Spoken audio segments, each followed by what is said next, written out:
Assalamualaikum warahmatullahi wabarakatuh.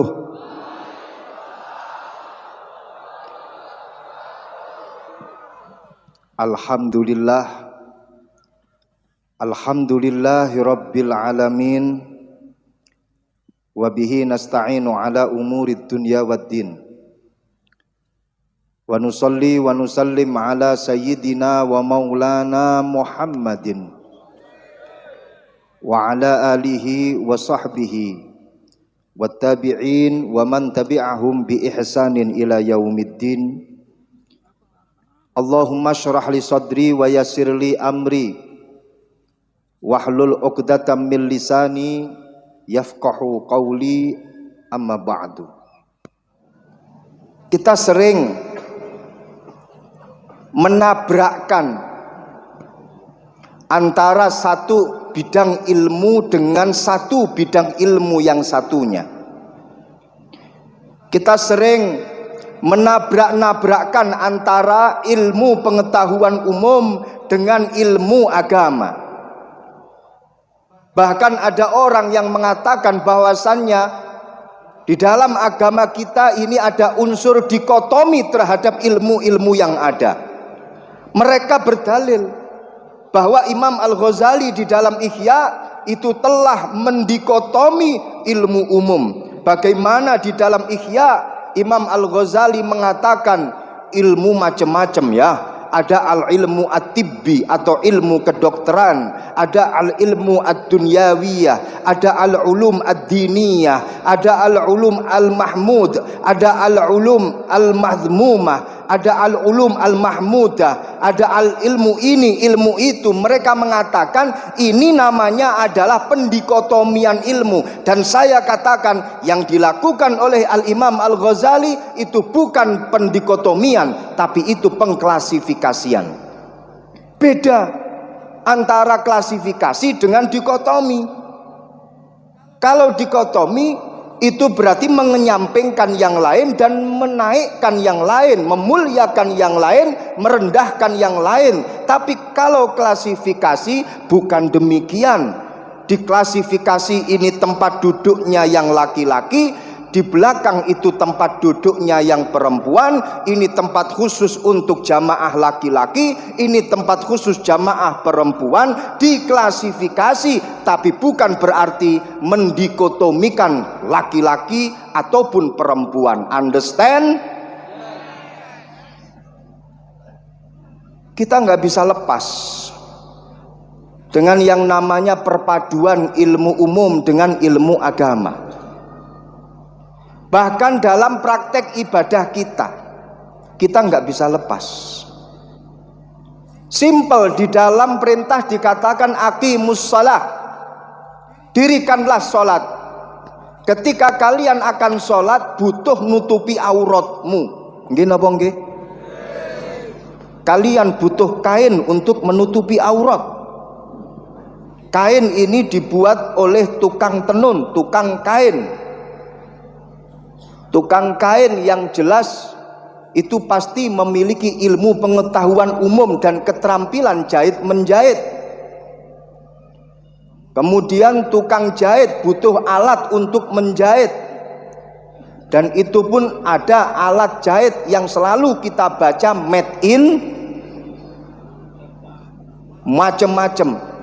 Sing jelas belum pernah kita temukan made in-nya orang-orang sana yang saat ini membombardir Palestina. Nggak ada.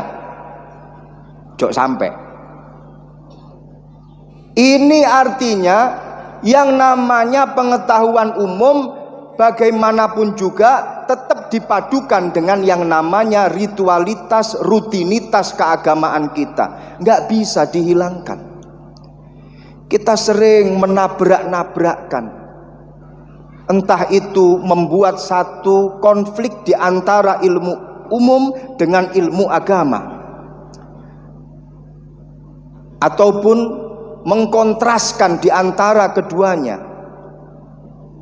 Yang sebenarnya kita ini harusnya mengkontakkan dan mengkonfirmasikan di antara keduanya. Tapi sering kita mendengar salah satu contoh seperti kemarin ketika rame-rame COVID-19, ada dua madhab besar dalam keyakinan. Satu mengatakan ini adalah hasil daripada natural law, ini hasil daripada virus yang ditemukan dari pasar hayawan, menyebar kemudian masuk ke dalam manusia dan mengganggu yang namanya peradangan pernafasan manusia. Nafasi akhirnya menggah-menggeh. Itu kalau menurut sains.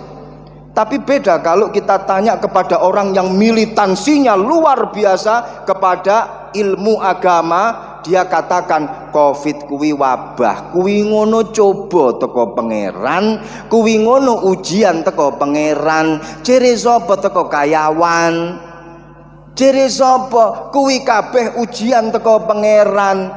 Lek pancene mati kuwi matine duduk krana Covid, krana memang ruhe wis entek. Kuwi memang krana wis gak ana ajale. Sapa sing ngersakne? Gusti Allah. Beda dari sisi pandang ilmu sains, ilmu pengetahuan yang mengatakan karena ada peradangan pernapasan. Kalau panjenengan tanya kepada orang-orang yang memiliki militansi yang luar biasa kepada ilmu agama, mereka mengatakan kuwi ngono kewabeh teko pangeran. Lah kene apa? Wis rasah takon macem-macem. Yas'alunaka 'anir ruh. Wabeh padha takon masalah ruh. Kulir ruh min amri rabbi. Kulir ruh min amrillah. Katakanlah bahwasannya ruh itu adalah perkaranya Allah. Wis gak usah melok-melok awakmu itu. Wa ma utitum minal ilmi illa qalila. Awake dhewe hanya diparingi ilmu sedikit saja. Kita hanya diberi ilmu sedikit saja, maka nih gak usah macem-macem. Kita sering menabrakkan itu semua. Tapi alangkah indahnya kalau seandainya kita konfirmasikan, kita gabungkan antara pengetahuan umum dengan pengetahuan agama, antara ilmu umum dengan ilmu agama, sehingga kita menjadikan dunia ini sebagai mazra'atul akhirah, dunia ini sebagai ladang kita untuk hidup di atasnya, memiliki bekal yang cukup, modal yang kuat untuk masuk ke dalam surganya Allah, mendapatkan ridhonya Allah. Amin ya Rabbal alamin. Gabungkan. Yang dikatakan oleh Al-Imam Al-Ghazali itu bukan mendikotomikan, tapi yang dikatakan oleh Al-Imam Al-Ghazali tentang macam-macamnya ilmu itu dalam rangka untuk mengklasifikasikan. Makanya kok bisa mereka itu memakai dalil kata-kata yang disampaikan oleh Al-Imam Al-Ghazali, padahal kita tahu sendiri Al-Imam Al-Ghazali itu sendiri sebelum dikenal sebagai seorang sufi, beliau adalah seorang yang ahli di bidang matematika, beliau ahli di bidang ilmu filsafat. Itu Al-Imam Al-Ghazali. Kenapa mereka selalu mengenyampingkan itu yang namanya pengetahuan umum, padahal kita tahu sendiri bahwasannya banyak para tokoh-tokoh kita, tokoh-tokoh Islam, tokoh terkemuka, beliau-beliau memiliki jasa besar, kontribusi besar terhadap perkembangan iptek, perkembangan ilmu pengetahuan dan teknologi yang saat ini dipakai oleh seluruh orang yang ada di dunia. For example, Ibnu Sina, santri kuwi Kang, santri. Dia punya kitab The Book of Medicine. Judul aslinya Alkitab At-Tibbi. Dikenal sebagai bapak kedokteran. Al-Imam Al-Farabi, beliau penemu not dan ritme, ene A minor, B minor, G minor dan lain sebagainya, minor-minor. Itu semuanya pernah ditulis ratusan tahun yang lalu, sebelum ada Slash, Jingwei, Pai, siapa lagi para gitaris-gitaris terkenal. Al-Imam Al-Farabi telah menuliskan not-not dan ritme-ritme untuk alat-alat musik di dalam kitabnya yang terkenal, Al-Kitab Al-Kabir fil Musiqi. Santri kuwi Kang. Belum lagi Al-Imam Az-Zahrawi, beliau dari Cordova, Spanyol, podo karo Ibnu Sina, luar biasa Spanyol. Walaupun toh saat ini tidak seperti dulu kekuasaannya, tapi yang jelas dari Spanyol muncul para ulama-ulama top-topan, tiada banding, tiada tanding. Wong kok ngono jok dibanding-bandingke. Lo itu yang namanya Al-Imam Az-Zahrawi. Beliau yang menemukan alat-alat bedah, sampai ada 26 macam alat bedah yang sampai saat ini dipakai oleh dokter-dokter di seluruh dunia. Itu Al-Imam Az-Zahrawi, di mana beliau memiliki satu karya ilmiah yang luar biasa, 30 jilid dengan nama kitab At-Tasrif. 30 jilid. Sampai hari ini belum pernah kita temukan seorang dokter yang menulis mulai dari skripsi sampai disertasinya, menulis sampai 30 jilid, tidak ada. Itu adalah Al-Imam Az-Zahrawi. Dan banyak lagi. Ibnu Firnas, beliau adalah orang yang pertama kali terbang jauh sebelum ada pesawat. Alhamdulillah beliau bisa terbang sampai 10 menit, walaupun toh pada akhirnya mati konon gara-gara jatuh. Setelah meninggal dunia, semua formula dan konsep yang beliau tulis diambil, diterjemahkan, dikembangkan menjadi pesawat saat ini yang kita naikin. Iku barokah santri yang bernama Ibnu Firnas. Masya Allah, ulama-ulama dari Cordoba, dari Spanyol, luar biasa. Dan kita ketahui Spanyol pernah menjadi juara 1, juara Piala Dunia pada tahun 2010, di mana pada waktu itu Piala Dunia dihelat di South Africa. Spanyol pada waktu itu final tanding dengan Belanda.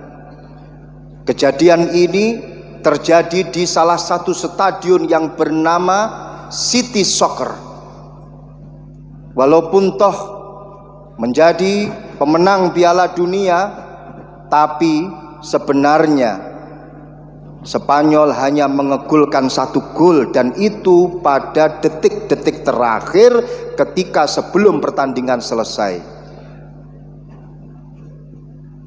Lawange Belanda, gawange dijebol dengan satu striker yang terkenal dan menjadi pemain dengan bayaran tertinggi, yaitu Iniesta.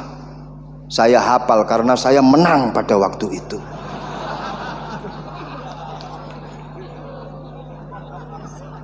Ini semuanya dari Spanyol, luar biasa. Dan sebenarnya kalau seandainya kita amati lebih dalam dari apa-apa yang dipelajari di pondok pesantren, banyak kita temukan khazanah yang mengarah kita menuju pada intelektualisme. Contoh, kalian ingin belajar tentang ekonomi. Sebelum Adam Smith, tahun 1790, diangkat menjadi bapak ekonomi dunia, ada satu kitab yang ditulis pada abad kedua Hijriah, judulnya Ahkamus Suq, yang ditulis oleh Yahya ibn Umar. Kita ingin mempelajari tentang sosiologi dan antropologi, ada yang namanya kitab Al-Muqaddimah li Ibni Khaldun. Kita ingin mempelajari tentang comparative religion, jauh sebelum Max Muller diangkat menjadi bapak budaya dan bapak multikultural ataupun bapak comparative religion, Al-Imam Abdul Karim Asy-Syahrastani, murid daripada Al-Imam Al-Ghazali. Al-Ghazali murid daripada Imamul Haramain. Imamul Haramain murid daripada Al-Imam Asy-Syafi'i. Imam Asy-Syafi'i murid daripada Imam Malik. Imam Malik murid daripada Imam Nafi'. Imam Nafi' murid daripada Abdullah ibn Umar. Abdullah ibn Umar murid daripada Nabiyuna Muhammad sallallahu alaihi wasallam. Abdul Karim Asy-Syahrastani menulis satu kitab yang berjudul Al-Milal wan Nihal. Ini jauh sebelum comparative religion, sebelum ilmu perbandingan agama, tentang budaya, tentang antropologi ditulis oleh para cendekiawan dan intelektual person. Kita tahu ada kitab Ahkamus Sultaniyah yang berbicara tentang ilmu politik. Kita tahu ada kitab Adabud Dunya Waddin yang ditulis oleh Al-Imam Al-Mawardi, juga berbicara tentang sosiologi dan politik. Masya Allah, lengkap sudah hasanah yang kita miliki. Kalau perlu Universitas Brawijaya siap mendatangkan dosen dari kalangan pondok pesantren untuk ngaji kitab kuning, tapi diaktualisasikan di era saat ini sehingga hasanah pondok pesantren mampu masuk di dalam lingkungan akademisi. Saya siap ngajar, Bapak Wakil Rektor, Bapak Profesor Bagus, siap ngajar karena saya ini PNS, pegawai nonstop. Ini hasanah-hasanah yang ada di pondok pesantren. Maka dari itu selalu saya katakan kepada para santri dan juga kepada jamaah Riyadul Jannah, kalian jangan kecil hati. Kalian harus percaya diri. Ayo kita aktualisasikan apa yang kita miliki. Kita poles dalam nuansa akademik. Kita poles dan kita faktualkan, kita aktualkan, kita perkenalkan kepada masyarakat bahwasannya ini loh ada hazanah yang luar biasa, literasi yang luar biasa yang menjadi sumber daripada ilmu-ilmu pengetahuan yang dikembangkan saat ini. Semuanya itu ada di pondok pesantren. Kalian nggak boleh kecil hati. Poro jamaah Riyadul Jannah, poro santri-santri, ayo para ulama kita menggabungkan antara ilmu pengetahuan dengan ilmu agama. Sebenarnya ada saat ini di lingkungan kita. Maka dari itu kalian harus berbesar hati, sehingga dengan demikian kalian pasti akan mampu membuat sesuatu yang amazing, sesuatu yang luar biasa. Dalam satu makalah dikatakan, when you have a confidence, you'll have a lot of fun, and when you have a fun, you can do amazing things. Mbuh apa artine? When you have ing dalem nalikane anduweni sapa sira, a confidence ing rasa percaya diri, you'll have mongko bakal anduweni sapa sira. Asluhu you will have. Kemudian di'i'lal, nukilat, kulibat, khudzifat, fasara, you'll have. Mongko bakal anduweni sapa sira a lot of fun ing pirang-pirang rasa bungah. And when you have lan tepuk tangan dhisik. Ojo engko dhisik gurung mari iki. And when you have lan ing dalem nalikane anduweni sapa sira a fun ing rasa bungah, you can do mongko bakal iso nglakoni sapa sira amazing things ing pirang-pirang perkara kang bisa nggawokake apa mah ka ing sira. Iki lek gak jamaah Riyadul Jannah gak iso para rawuh. Tepuk tangan sekali lagi untuk Riyadul Jannah. Loh, kalau sampean punya rasa percaya diri dimanapun tempat kalian pasti akan bahagia. Kalau sudah kalian bahagia, maka kalian sangat berpotensi untuk membuat sesuatu hal yang extraordinary. Kalian mampu dan berpotensi untuk membuat sesuatu yang amazing. Makanya kalian harus bahagia, dan kunci daripada kebahagiaan itu adalah di mana kalian selalu memiliki rasa percaya diri. Siap jamaah Riyadul Jannah percaya diri? Alhamdulillah. Kalian harus percaya diri dan selalu bahagia. Walaupun toh saya akan berhenti bicara kurang 1 menit lagi, kalian harus bahagia. Saya akan mengakhiri kata-kata saya dengan 1 pantun lagi. Bismillahirrahmanirrahim. Belum. Kemesraan ini janganlah cepat berlalu. Kemesraan ini ingin ku kenang selalu. Kuwi lagune Iwan Fals le. Memang tak terasa sampai malam bersamamu, tapi yakinlah I will be always sarang here with you. Assalamualaikum warahmatullahi wabarakatuh.